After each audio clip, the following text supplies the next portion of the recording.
Hi, everyone. Welcome back to our podcast. This is a 25-year look across the spectrum. I am one of your co-hosts, Kelly Birmingham.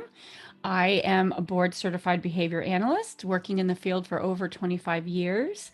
And I'm here with my partner in crime, Jen Lucero, mother to Dylan and Ethan. Hi, Jen. Hi, Kelly. Hi, everybody. Good morning. So we are wrapping up our month on National Bullying Month. October was National Bullying Month. And last podcast, we heard from an expert on the matter who talked some real numbers and statistics with nearly over 50% of children with autism being bullied at some point in their life. And so today we have some special guests that are going to talk real numbers in real situations. Go ahead, Jen. You want to introduce our guests? Yes, I have two very special people in my life that we've known each other a long time now. Mr. Thomas Selby, excuse me, and Beth Selby.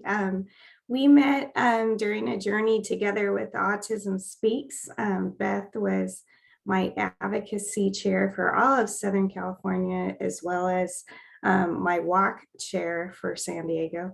And Thomas, I met when he was a teenager, and he has grown in so many ways. Like since I've met you, you've become a huge public speaker. You are a global messenger. You've been international presence for Special Olympics. You've done a ton for Autism Speaks, and you've been working several years now with Goodwill. And I can't be more proud of you. I feel like you're kind of like my, third son on the sidelines and good friends. So I appreciate both of you being here to share your experience with us.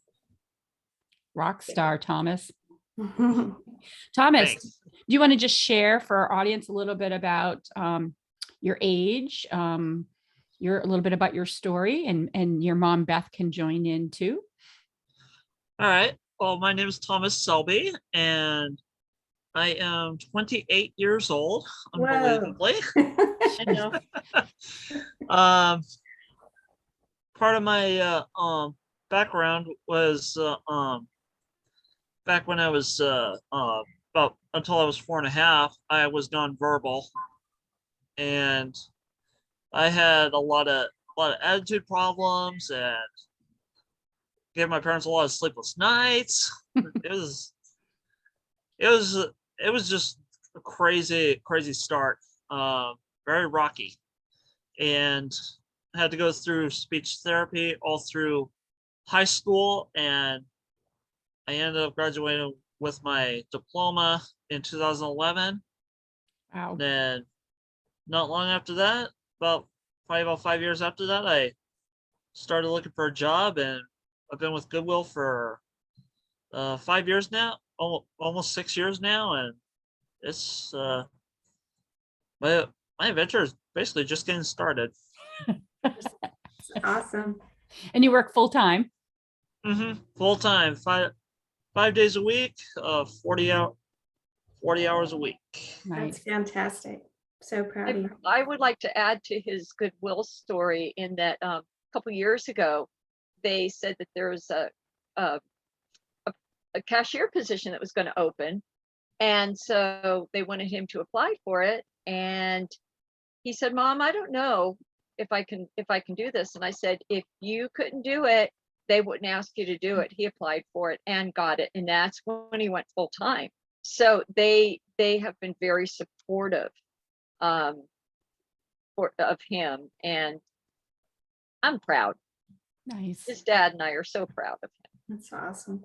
And Yeah. Thomas, do you remember your early childhood? Do you remember when you say you had an attitude problem? Do you remember that? Oh yeah.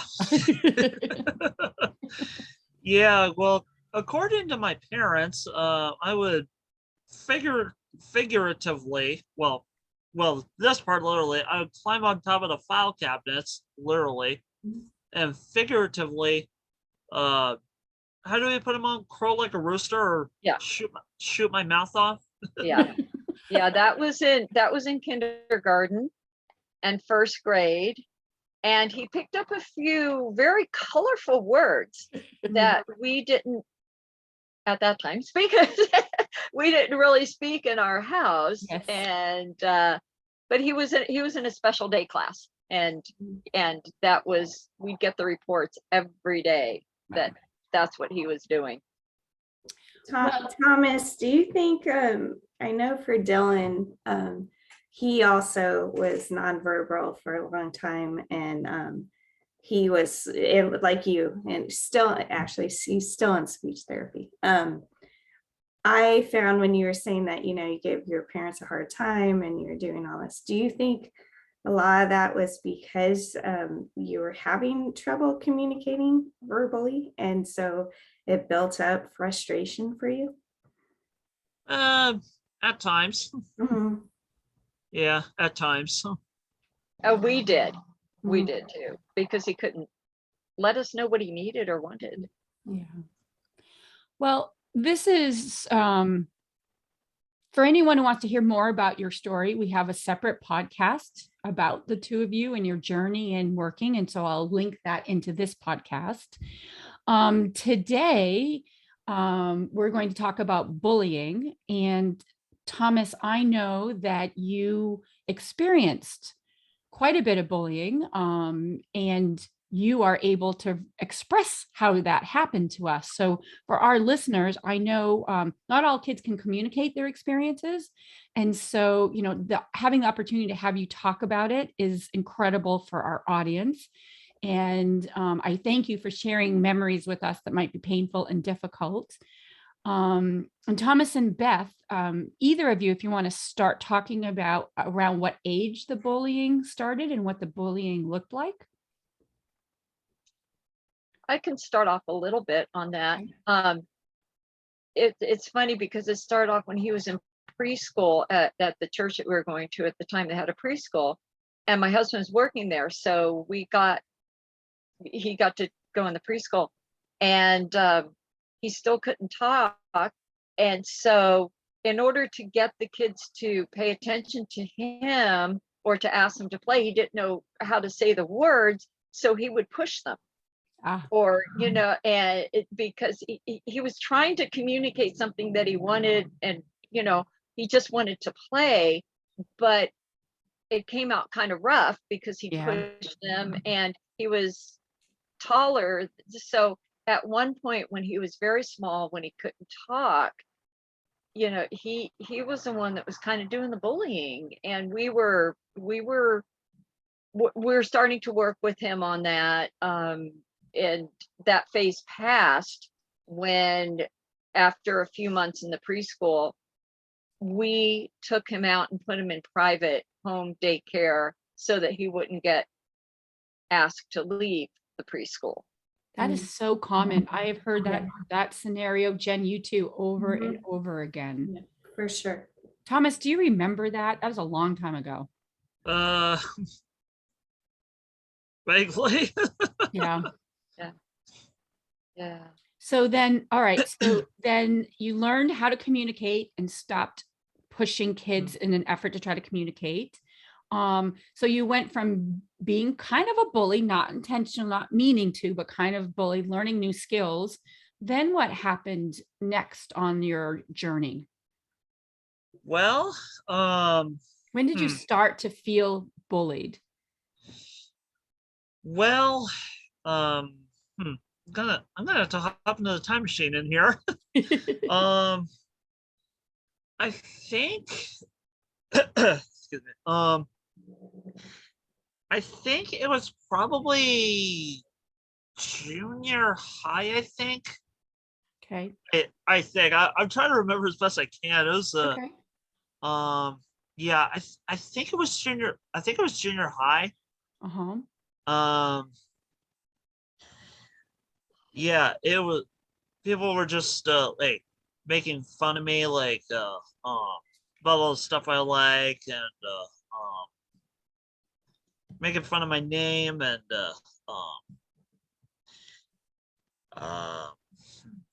and just not letting me do a lot of stuff with them, and kind of leaving me hanging out to dry, so to speak. Awful. At I that do point- remember, I'm go sorry. ahead, Jen. At that point, were you in a mainstream classroom or were you still in a special day class? Do you remember? Um, if I remember correctly, I think I may have still been in special ed. I think, Mhm, But mainstreamed for some classes. mhm, yeah. Yeah. And he had for Plus, I like homeroom, to do things a certain way. mhm, right. Yeah. And for homeroom, he was in special ed. And but then for a couple of his classes during the day, he was mainstreamed. And then he had what I used to call study hall at the end of the day, where he could, he was in the like kind of like a special day mhm. still. I do remember some incidents. Tom may not remember these in junior high, or not junior high, but in elementary school.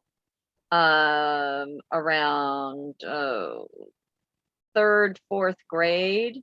And I remembered a few incidents where we'd get a report home saying, hey, this happened, and that somebody said something to him, and we didn't notice it as much in elementary school. But Tom, do you have anything else to say before I tell my junior high story? It's just that it was really hard. It was really hard having to deal with it because I honestly didn't know what the best way to handle it or exactly what to do. I was not prepared, so to speak. That's just it. I just wasn't prepared. Mhm. Well, I remember about 6 weeks into the first year of junior high, I got a call from the vice principal saying we need to meet about Thomas. He's having issues during lunch. Okay. So I go to the meeting, and the vice principal's in there, and she said, Tom is lashing out at, there's, verbal fighting going on with a certain group of boys at lunchtime. And so I said, well, this is the first we've heard of it. She said she pulled him to, I think you probably remember, Tom, going into her office so that she was kind of protecting him from this group. Mhm. And so I said, well, why didn't we, how long has this been going on? And she said, since the beginning of the school year. I said, well, why are we just finding out about it now, 6 weeks in? Oh, And she said, well, and she couldn't have an answer. And just about that time, Tom's homeroom teacher came into the office. And I didn't know she was going to be there. And she kind of read the riot act to the vice principal, oh, because the vice principal didn't see all of what was going on during lunch. All she saw was the end results when the voices got raised, and and they were really starting to make more fun of him. And there was a couple other kids that in Tom's group that were involved that were being bullied like that too. I think it was mostly verbal.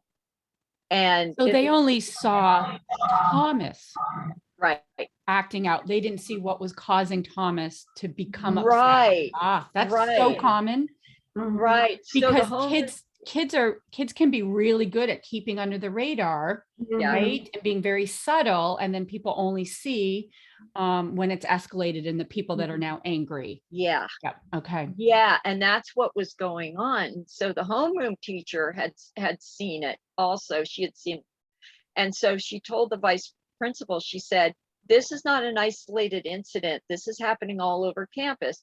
You need to have an assembly on bullying, and you need to talk to these students because somebody's going to get hurt real soon. And so she did, and the bullying stopped. As far as I know, maybe there was a little, but it pretty much stopped. And there were isolated incidents after that. And then my concern was when he went to high school, Was this going to keep on? And there were a couple incidents there. There was one, not really bullying, but one of the teachers there, we went to parent teacher conference and Tom was having trouble in the class. And he said, well, and people were, the other students were kind of bullying him and saying, oh, well, you need to do this and this and this. And they were telling him the wrong things to do. And so we asked the teacher, he said, well, he needs help. And the teacher said, well, he needs to ask for help. I said, he's not getting it. Well, he needs to know what help he needs. What is he having issues with? I said, the work that you're doing. Well, he needs to be more specific. Well, if he was more specific, he could probably do the work that he needs to do. So it was just, even from a teacher, that was happening. And I couldn't believe it. But I had heard some other parents complaining about that same teacher. So he ended up having to take the class again in his senior year because the class was so full of seniors that were trying to he tried every year to get that class. So wow. So let's go back to the middle school for a second. So the school did have an assembly where they talked about not bullying, correct? Yes. Thomas, were you at that assembly and do you remember that assembly?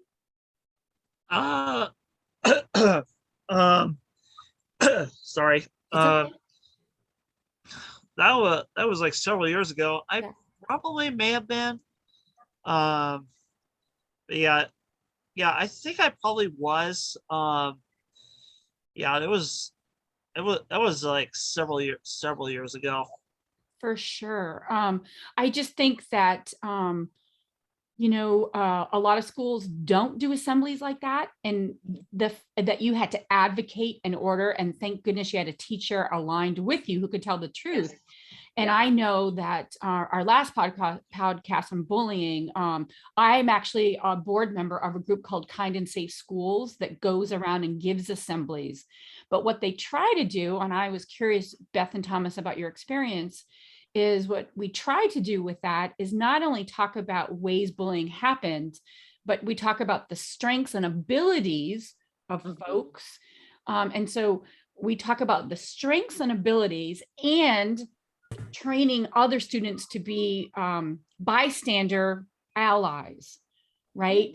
Being allies. And so, Thomas, I'd be surprised if the assembly alone changed things at that school, and maybe Thomas and Beth, but how did the kids stop picking on you and teasing you? Did they just stop because of the assembly, or were other steps taken?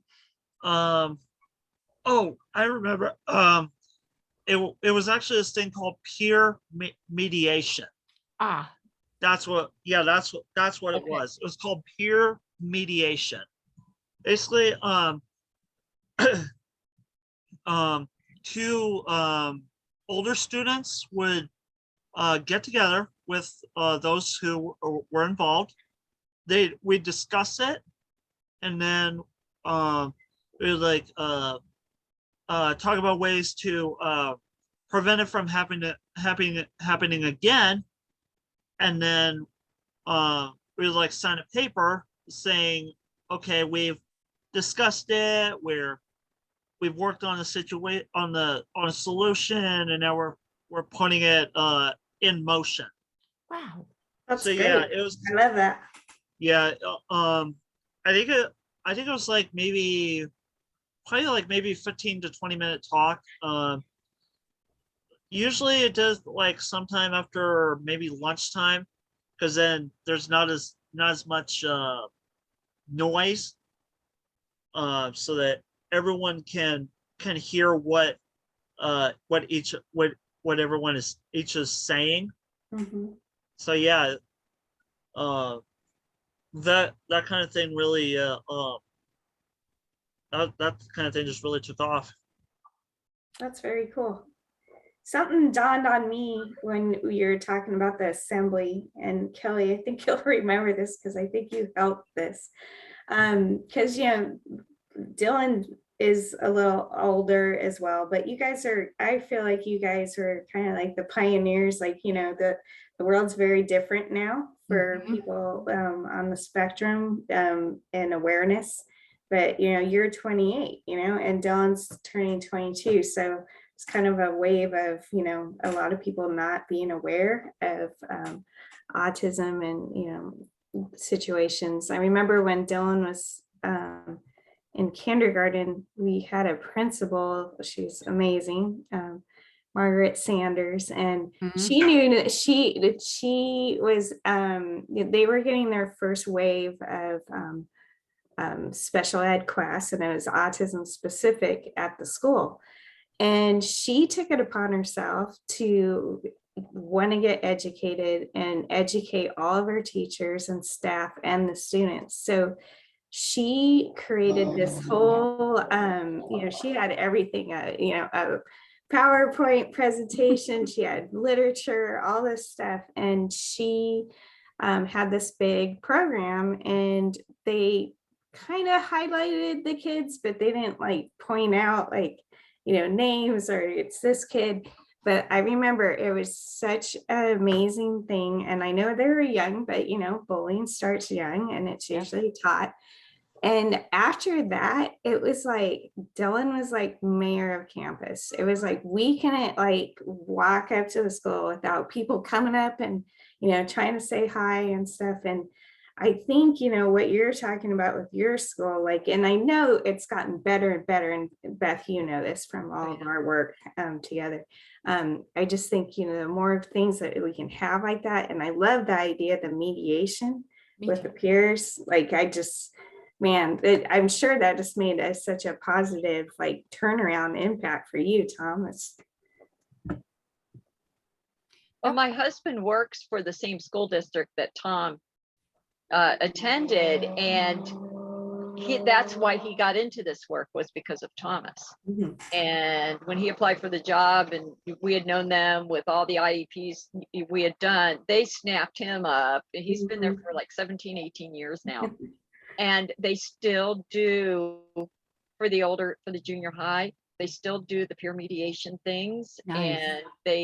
And they have regular assemblies and regular teachers meetings and aides meetings about bullying and looking out for it. So he's always on the lookout for it with his students. And unfortunately, it still does happen, but it is happening less because they're making the staff aware of how it can start, how innocent it can start, and turns into something big. That's awesome. Jen, I remember Dylan being the mayor at that point. Margaret Sanders is a champion. And Yes. she made all those the special ed kids important. And frankly, Dylan has had that experience all through where people really champion. And Thomas, the bullying eventually stopped, right? Mm-hmm. Yeah. And then did you start, did you feel like you were making friends and more accepted at that point? Progressively, yeah. Okay. Yeah, progressively. Great. Thomas, if you could give advice to kids and parents listening to our podcast about bullying, what advice would you give them? I'd say don't let bad advice get into your head, because it's just going to lead you down the wrong path, and is definitely not something that you really want to experience, because it'll just bring up bad memories and a lot of sleepless nights, and that's not what anybody really needs. That's great advice. Beth, what advice would you give parents? I would give parents the advice to keep in touch with the school staff. And if you notice any subtle changes in your kiddos when they come home, because Tom, once I met with the vice principal, I kind of noticed he would come home and he was just kind of not real sad or depressed, but just not his usual joyful, happy self. Mhm. So, so, sorry, I'm getting a notice here. So you don't want to, you want to keep an eye with the staff and keep in touch with them. Great. Did you have to do anything in your IEPs? Because I know, for example, lunchtime and unstructured time is when this, Mhm. bullying typically happens for anyone. Were there any IEP modifications or goals or things that you put into I place? think it might have, I think we did. I think Yeah. we put something in there. Right. I think we put something in there about that. Thomas, did you have anyone watching while you were at lunch to make sure you weren't being bullied? Or were you able to sort of comment and advocate for yourself that you were being bullied? Um, um, I really can't remember. Mom, was it one of my advocates when I was in high school? He had an advocate teacher in high school that kept an eye on things. So Great, Because I great. think it might have been him. Yeah. yeah. And Beth, was that built into your IEP? Yes, Having- yes, it was. He had the same advocate teacher all 4 years. Great. And they were just someone that was looking out for you, Thomas, and you could go Yes. to? Yeah, it was. Yeah. Yeah. Great.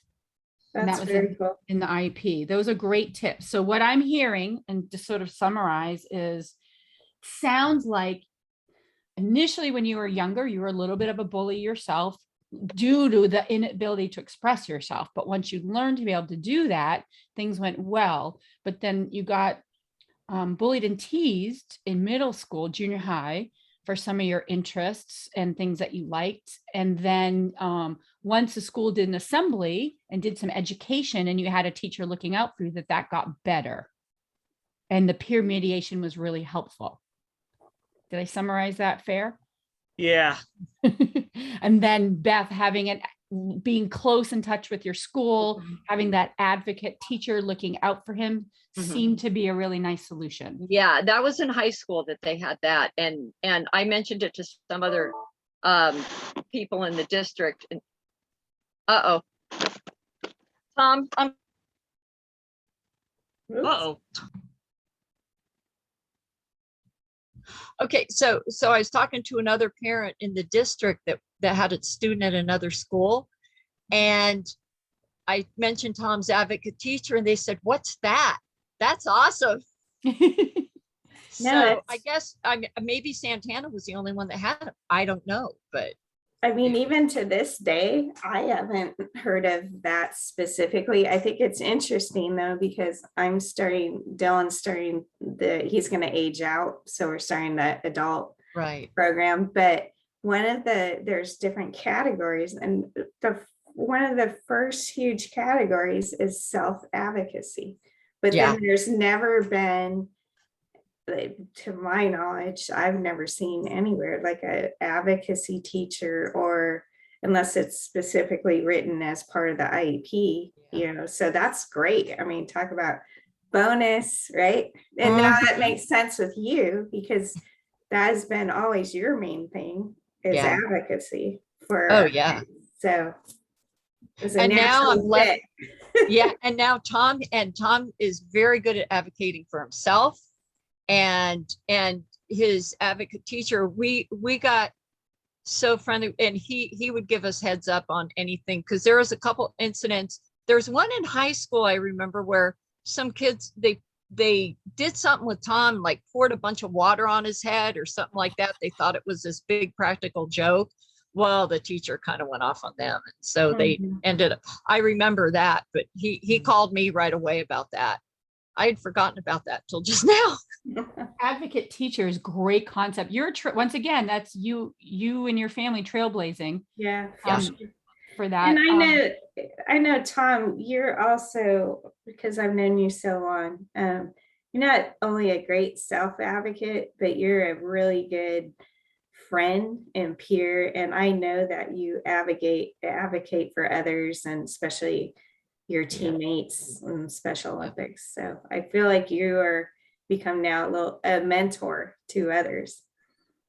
Yes. Great point. Well, Yeah. Thomas, thank you so much for sharing your story with us. I learned a bunch of things from this. So You too. yeah, families, you're always teaching us, you guys. So families and frankly, ABA therapists, we're the ones in the schools Mhm. and and going to IEPs. And I hope they're listening and get advocate teachers, because that's a new concept to me. Mhm. So Yeah. thank you so much for taking the time to share that story with us.